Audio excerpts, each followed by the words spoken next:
Okay, welcome back, everybody. We're ready to get going. Ritvij Gautam is the co-founder of Try My UI Incorporated.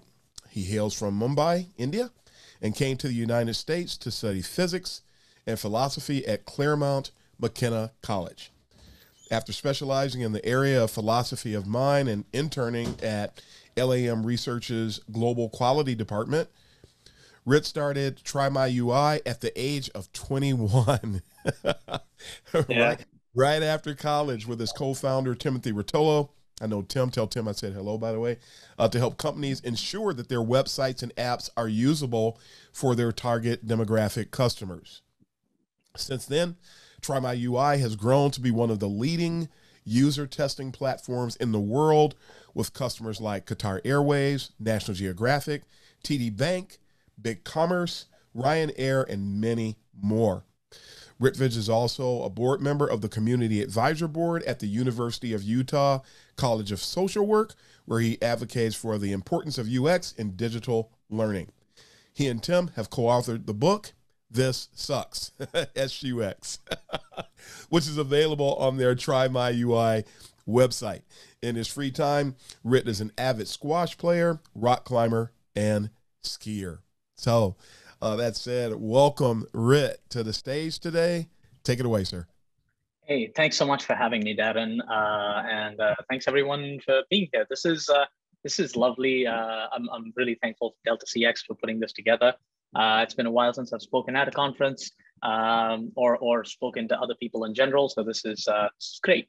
So my talk is fairly straightforward. I've spent most of my career, actually all of my career, ever since I had a career, I've been working in this industry, and I've spent all of it just telling people or just evangelizing the importance of testing your digital touch points and testing your websites and apps. And we're at a very interesting point in the world because we've experienced a stressor like never before, a large pandemic that's caused people to change how they behave online, how they behave in person. And this, as a result, has caused multiple different things. And I'm going to talk to you about what I want to tell you about why it's important to test your websites, test your apps, test your user experience before stress tests it for you. So has COVID-19 stressed your UX? If I was in an auditorium giving this talk, I'd have people do a show of hands. But if you said no, I'd say you're probably lying. A force majeure event like COVID has increased the reliance of companies on their digital touchpoints to interact with and conduct business with their users. It has altered existing user flows and forced the rapid creation of new ones. And after 1.5 years, it has actually changed your users themselves, like how they behave, etc. So just a quick look at how behaviors have changed, right? Just some common behavioral changes before and after COVID. Commuting every day to an office, to now not commuting and working from home, taking their children to school or daycare, homeschooling, right? Visiting government offices or like bank offices to complete paperwork, to completing paperwork online. That's a big one. Doctors' offices versus telehealth. These kind of behavioral changes, we were just talking like during the breakdown, and some of these things are here to stay. Right after COVID goes away, these behavioral changes are going to stick and are going to exist in perpetuity and forever affect how we use digital interfaces and how we interact with the real world. To keep a core eye on that, it's very important for us to conduct user research, to sort of listen to our users, listen to how their behavior has changed, especially when it comes to how they interact with our website or app or designs in general. So if you are building new user flows or changing existing ones for an evolving set of users, a lack of research will inevitably result in stress points in those user flows. An untested user flow is exponentially more likely to result in a negative experience for that target user. And COVID-19, so talking about the situation in the now, COVID-19 brought a high volume of users to bear on multiple untested user flows. And this stressor put multiple critical user flows to the test. So my goal for this talk is to walk you guys through some real world examples of what can happen if you do not test your user flows. And this is going to involve testing brand new ones that you build. It's going to involve testing ones that change. It's going to involve testing internal tools. It's also going to talk about what happens when users change for a tool that is largely the same and how you behave there, and talk about some key takeaways therein. And then we'll leave some time for Q&A at the end. So the first industry I want to talk about is banking. We are very familiar with a direct result in the US of COVID was the rollout of the Paycheck Protection Program. And the first leg of the Paycheck Protection Program had a rollout of $350 million in loans allotted to small businesses. And it's no strange, it's like not a surprise that the first instance of the rollout was a catastrophic failure for some banks, because the government gave it to the banks to do. The banks had like a short time to implement the rollout. They in turn sort of farmed it out to certain third-party vendors like Intralinks. And what resulted was a UX nightmare that just caused a lot of frustration and heartache for small business owners that were like desperately trying to save their businesses, right? And get the funding they needed to get things done. So I want to do a deep dive into what happened, first of all, in the case of the Bank of America rollout, and then look at a comparison sort of north of the border. So talking of Bank of America's Paycheck Protection rollout, the product was hurriedly built with a third-party vendor's portal that Bank of America didn't design. So Bank of America didn't have autonomy of the design.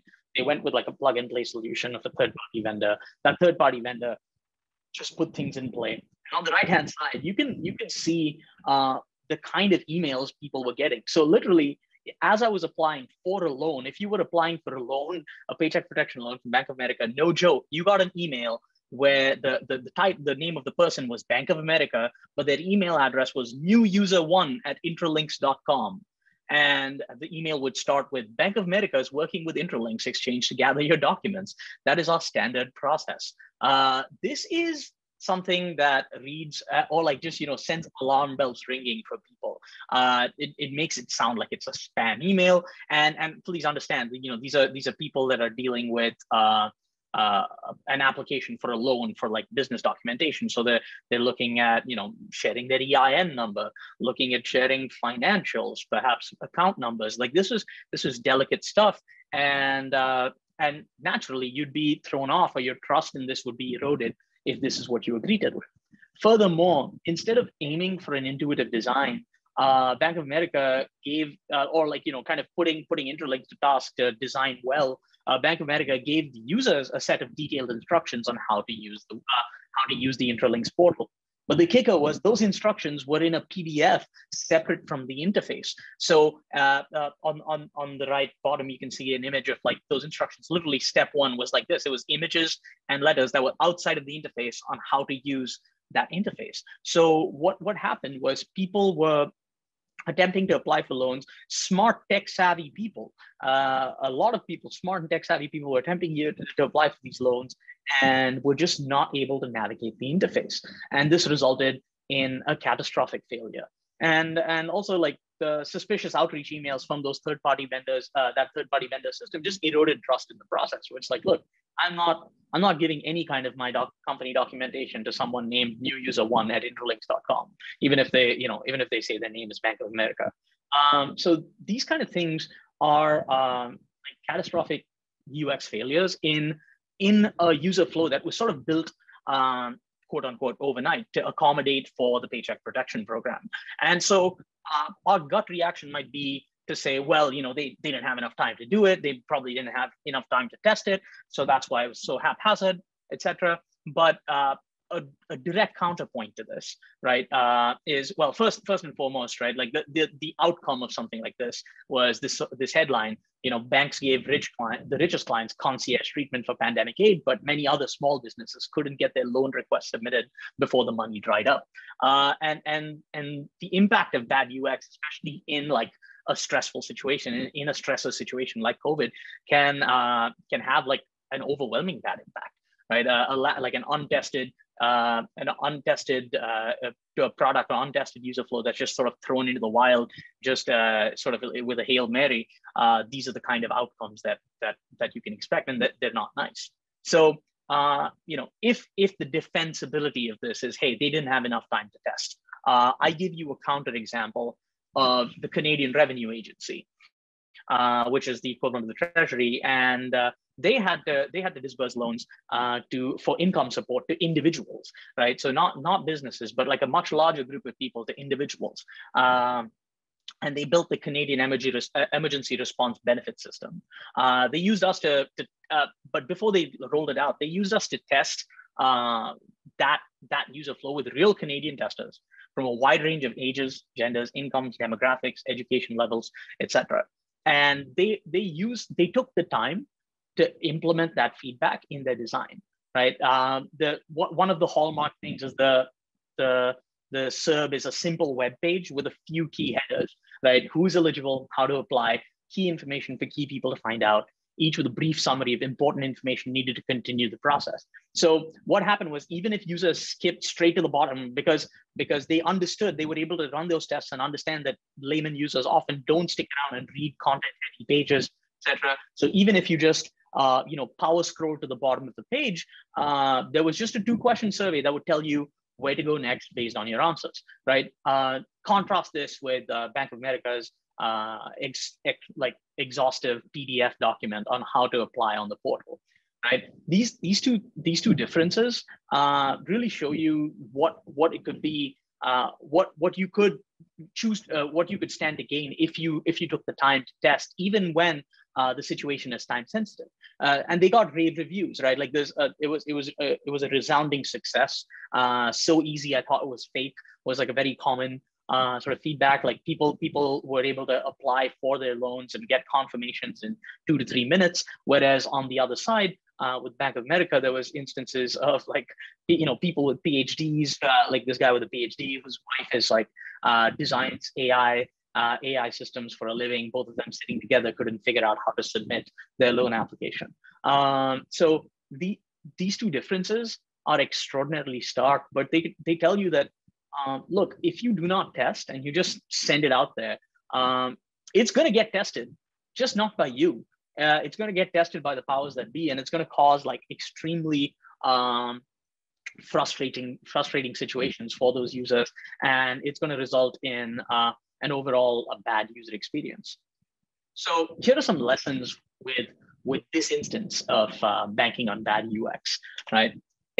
Not enough time to test is not a good excuse. I've been doing this job for a while now, and every time the sort of defense is, hey, we didn't have enough time to test, and it's not a decision of, hey, did you you don't have enough time to test before the deadline. Whenever I hear that, what it really means is, we didn't test now, and we're going to roll the dice on spending this time figuring out what went wrong later when something goes wrong in an uncontrolled environment.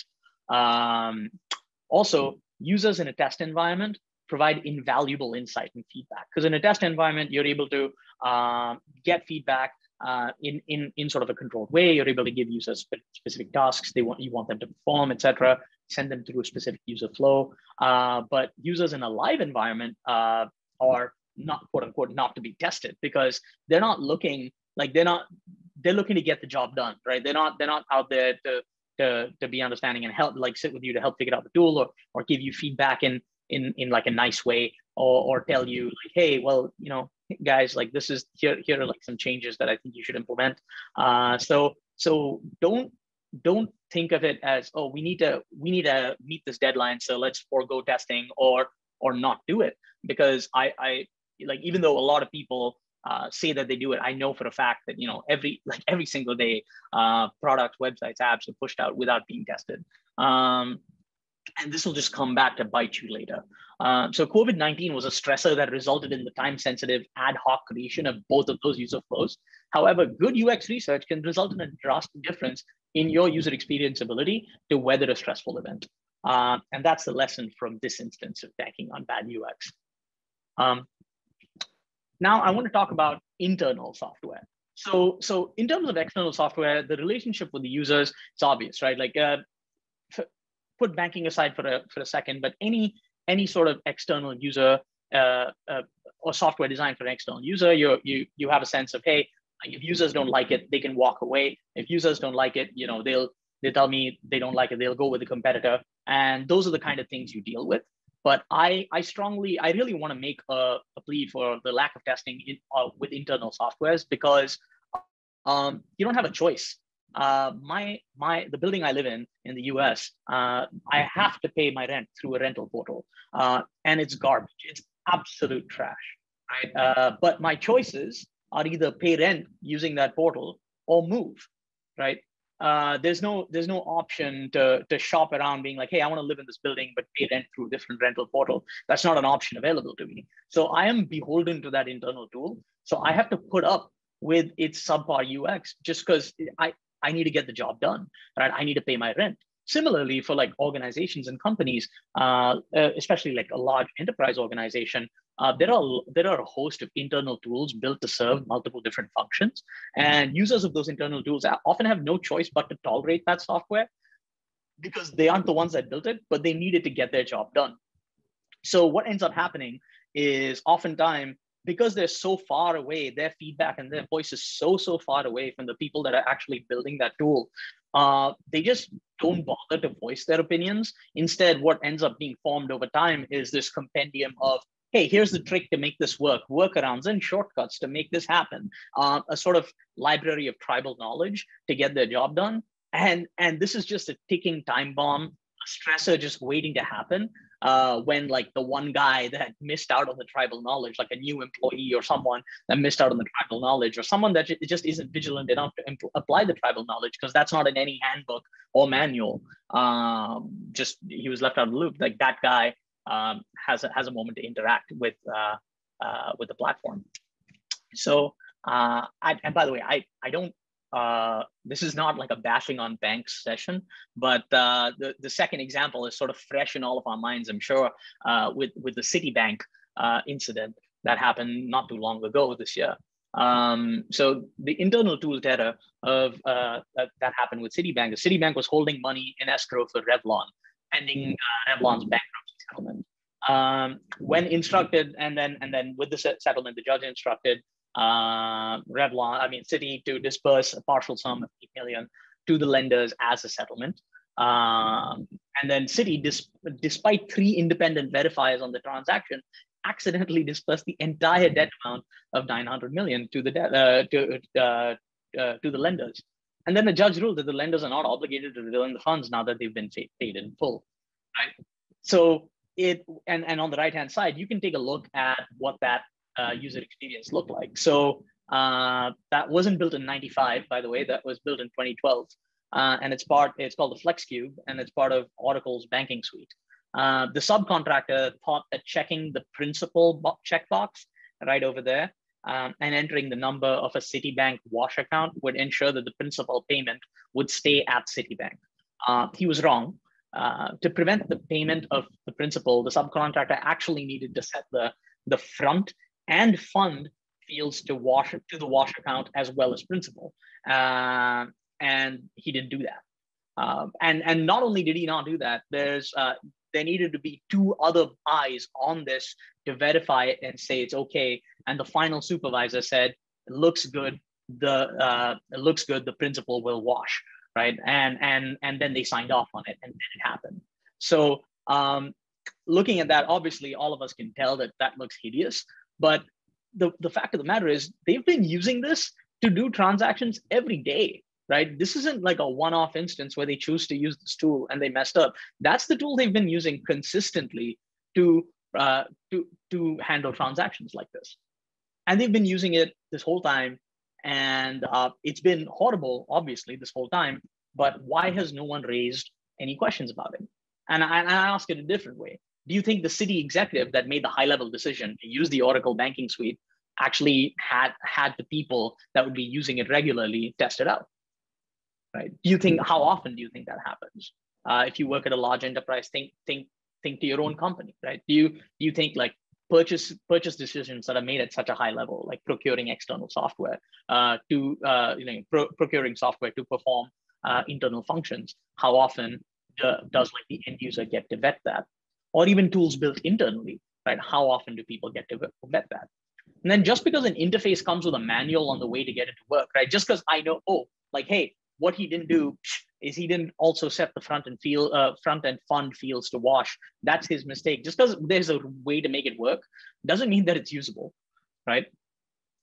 So that's the second set of lessons here is poorly designed internal tools are more prevalent because the burden to make them work is on the employee, right? It's not on the creator of the tool, weirdly enough, because the employee, he needs this tool to get his job done, right? And as a result of that, he doesn't have the time to fly the feedback up the flagpole. If the company doesn't create a culture of testing its internal tools, nobody is going to tell you like, hey, this is stressing me out and making it hard to fulfill my role, because it's so the end user employee is often so siloed far away from the person that creates the internal tool.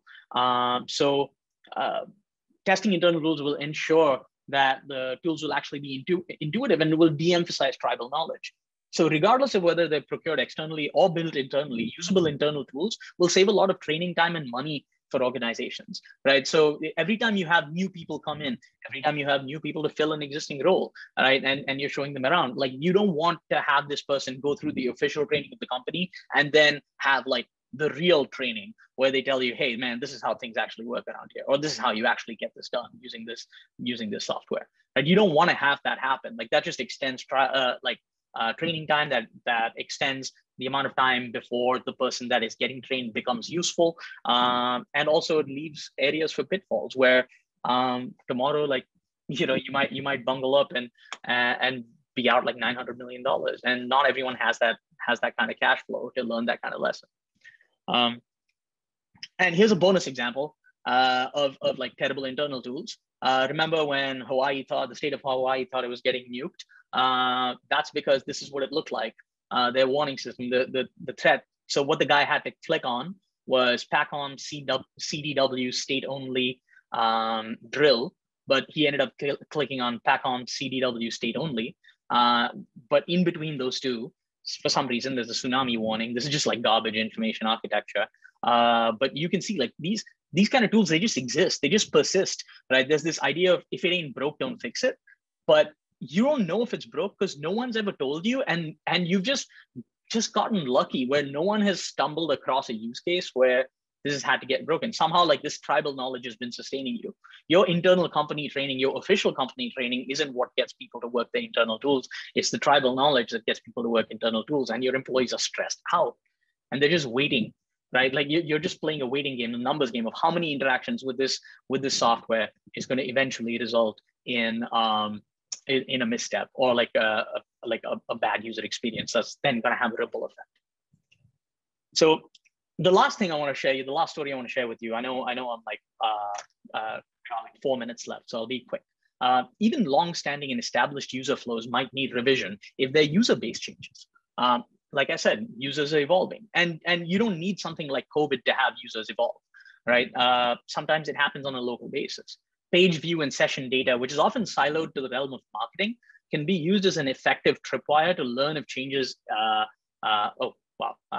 guess that for some reason that would to learn of changes in traffic and like the kind of users that are showing up to a page. And if those new users, if their feedback isn't incorporated when creating internal tools, employees often, I think for some reason this slide has doubled up. But what I'm trying to talk about is when there's page views and session data, it's often siloed to the realm of marketing. And but those kind of data points can tell us before like if there's a change in the way a certain page is being used, or there's like an increased traffic to that page, like where is that coming from? Is that from the same set of users? Then in that case, great, those are the intended users of the platform. But what happens when it's from a different set of users, right? What if it's from a completely different group of users than that were using it before? So I want to share this last case study with you, which was done with one of our clients, Gallup. Gallup, as a lot of you might know, is the world's leading polling organization. And it was experiencing new pressures on one of its most popular tools, the President Job Approval Center. After Donald Trump's 2017 inauguration, interest in that tool surged among the general public. right? So that was a tool previously only used by journalists, reporters, and researchers primarily to report on like polling data for approval ratings at different stages of a president's term. But now suddenly there was like a large layman audience that was sort of invested in the previous president's polling data and his approval rating.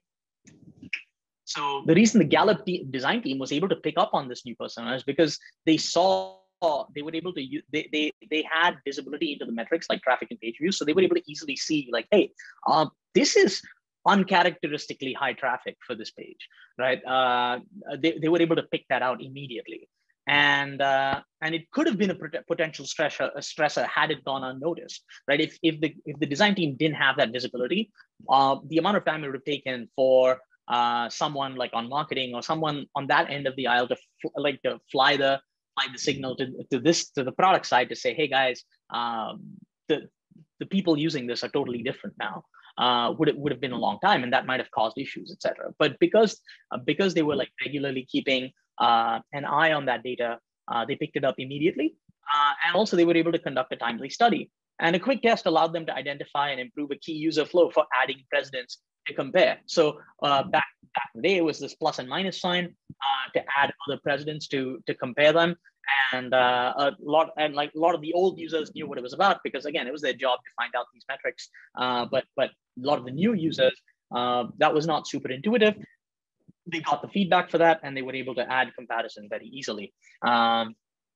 So the last lesson from this is effective design is not a static truth, right? Rather, design is effective when it is aware of who the user is and knows how to serve and speak to them. Gallup wisely took the initiative to test and improve the presidential job approval center's design when they noticed a change in the user base and most common use case. And also to learn how to better serve the PJAC's new visitors, Gallup team relied on remote usability testing, right? They tested to make sure the feedback they collected was accurate and relevant. They carefully modeled their tests on known usage patterns and tested on both desktop and mobile. So what this story is to say is even something that's like a live user flow that's established doesn't guarantee that it's like, hey, you nailed that design for the rest of forever, right? There might be external stressors like a change in your user base, an evolution in the kind of user that might affect it.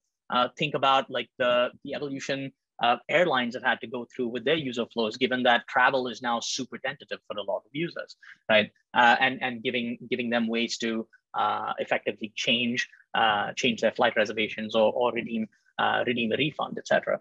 These are the kind of things that like a change in user base or change in your user base's behavior can affect. So just to wrap up, 3 key lessons here from the talk. 1, always make time to test new designs, regardless of how time sensitive the release might be. Release deadlines should always take into account the time taken to test designs. Test it on your own terms now, or have a stressor tested for you later. 2, do not mistake the ongoing usage of an internal tool as an endorsement of its usability. An untested internal tool is more and more likely to be a stressor the further the creator is from the end user's input. Test your internal tools with employees often to eliminate stressors for those employees. Lastly, anticipate and intercept possible future stressors like an evolution of your user base and their familiarity, motivations, and ability to use your tool. You can do this by observing bird's eye view metrics on your live designs and regularly testing and retesting live designs to set up a tripwire of sorts to anticipate and eliminate a possible future stressor. Thanks so much for your time. I'm sorry if I went a little bit over. Open to any questions. Okay, thank you, Rit. Awesome stuff. That Bank of America example still just got me. That was amazing. Okay, feel free, folks, we've got one question here now, but feel free to post any additional questions. We'll share them with Rit, and then we'll go ahead and go into our break before we bring up our final speaker. The first question from Kayleen, and she asks, strategies to successfully obtain time and funding for user research and testing. When someone else controls the time and funding, any success? That's a great question, right? And actually, I threw this quote in here last minute because this was like the quote from the guy that, the usability specialist that was like the end user of our tool. And honestly, seeing is believing, right? I can tell you multiple times, Kylene, like the amount of time, like the perspective shift that people have when they just see like 5 users using their platform, and seeing what that looks like, and then seeing those users actually trip up or like intercept the problem or even experience an instance of delight, right? That's all the convincing that you need. So this guy put it better than I ever could. He said, video feedback is the best. There's nothing more impactful than showing a video clip to stakeholders. It makes everything click. They really see that it's real people and real problems that we're dealing with. And I feel like to your point, right? If someone else that controls the budget, etc., you got to make them see. There's enough case studies. God knows on my website and for sure on the rest of the internet about people that, hey, it's like, hey, we ran 5 tests and the change we made based on that resulted in an 80% increase in our conversion rate and a 140% increase in revenue. And like there's stories like that all over the place. But in terms of just a convincing power, a small UX test, you can just run that like anywhere. A lot of companies offer a free trial, like just, hey, set up a test and run it. And when people see that video, it's perhaps the best tool you have of convincing someone like this is the kind of feedback we need to start incorporating. That's awesome. Yep, awesome point. Do we have any other questions before we break? Any other questions? Going once, going twice. All right. But great presentation, Rit. This is fantastic. I'm looking forward to watching all this stuff over again when the videos get out. Yeah. So thanks so much. And also what I'll do is I noticed that one slide was messed up. I'll fix it. And I'll send over the edited version of the deck to be shared. I don't know how, but yeah, we'll figure it out. Okay. Thank you. Appreciate that. All right, folks. So thanks again to Rit for being here with us on today and sharing. We will go into our next break with our final speaker of the day, Michelle Ronson, at the top of the hour. And we'll be back on. Cameras will be back on. We'll be back live at about 5 minutes too. So enjoy your break, everyone. All right, thank you. Bye.